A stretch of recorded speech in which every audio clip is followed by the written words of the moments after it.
ಸ್ನೇಹಿತರೆ, ಪ್ರೀತಿ ಅಂದಾಕ್ಷಣ ನಮಗೆ ನೆನಪಾಗುವುದು ತಾಜ್ ಮಹಲ್. ಆದರೆ ಬಿಹಾರದ ಒಬ್ಬ ಸಾಮಾನ್ಯ ಕಾರ್ಮಿಕ ತನ್ನ ಹೆಂಡತಿಯ ಮೇಲಿನ ಪ್ರೀತಿಗಾಗಿ ಮತ್ತು ತನ್ನ ಹಳ್ಳಿಯ ಜನರ ಕಷ್ಟವನ್ನೂ ನೀಗಿಸಲು ಮಾಡಿದ ಸಾಹಸ ಕೇಳಿದರೆ ನೀವು ಆಶ್ಚರ್ಯ ಪಡುತ್ತೀರಿ.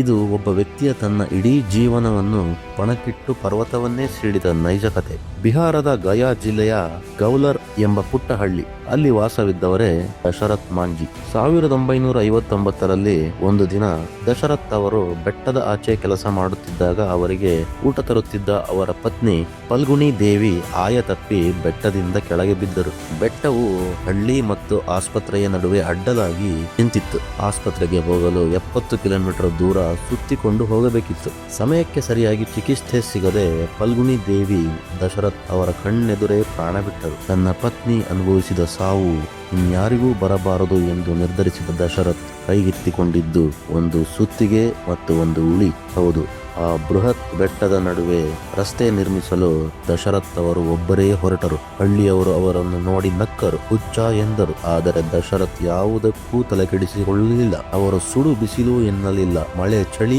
ಎನ್ನಲಿಲ್ಲ. ಬರೋಬ್ಬರಿ 22 ವರ್ಷಗಳ ಕಾಲ ನಿರಂತರವಾಗಿ ಕಷ್ಟಪಟ್ಟರು. ಕೊನೆಗೆ ಫಲಿತಾಂಶ ಏನಾಗಿತ್ತು ಗೊತ್ತಾ?